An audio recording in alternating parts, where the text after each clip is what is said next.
Good afternoon. This is Peskov. How can you hear me?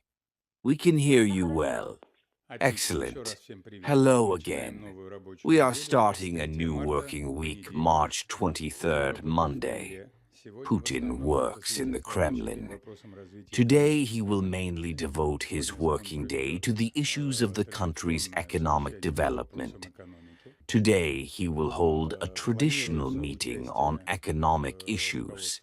The government and the economic bloc are planning to participate.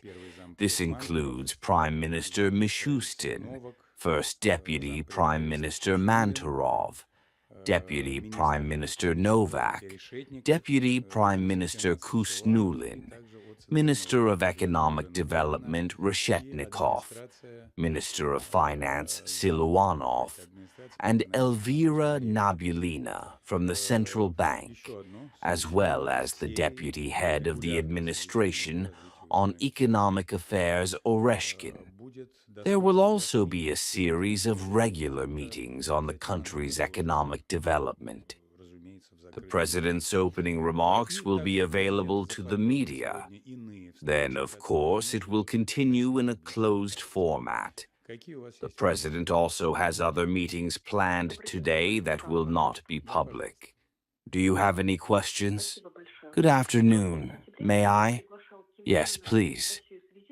Thank you very much.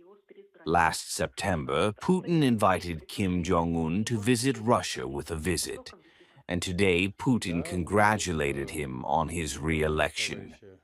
Tell me, please, will the invitation remain in force, and will there be a specific date for the visit? Yes, Kim Jong-un has an active invitation to visit Russia with a visit. And as the dates for this visit are agreed on by diplomatic and other channels, such a visit will be possible. Of course, the leaders of the Korean People's Democratic Republic will always be happy to see him in Russia. Thank you very much. Anything else? May I ask a question from the USA Press? Yes, please. Could you comment on the situation that is now unfolding around the Bush Air Force after Trump's threat?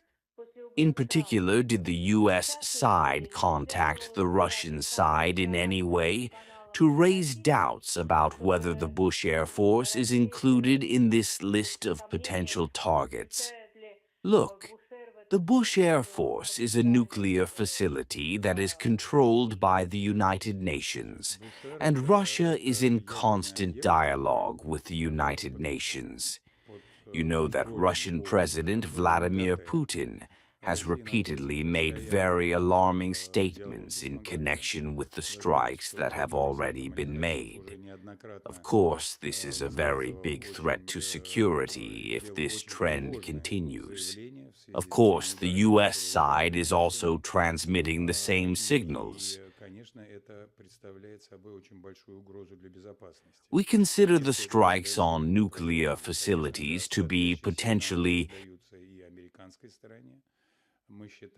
extremely dangerous and fraught with, perhaps, irreparable consequences.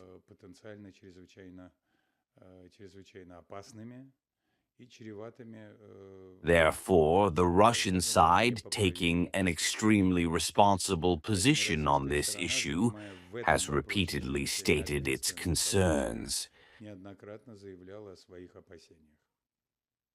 Anything else? Thank you very much. Anything else, please? Hello. May I ask a question? Yes, please, writer.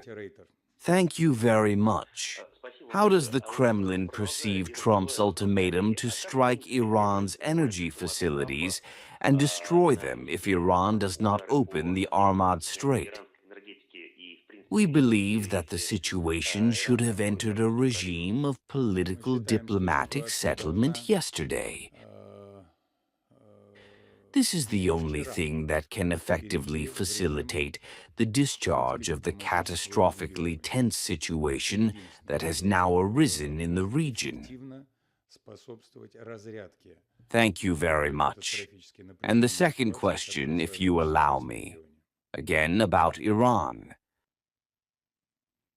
The Politico publication reported that Russia allegedly offered the U.S. to stop sharing intelligence with Iran if the U.S. stopped sharing intelligence with Ukraine. Did you see this message? Is it true that Russia is sharing intelligence with Iran? And how can you comment on all this? You know, we certainly saw this message. It refers to the category of false, or rather false messages. Next, please. Thank you, if you allow me. Go ahead, please. Could you comment on the detention of the French tanker Dane last Friday? I leave this without comment. This is the only thing I can say on this topic.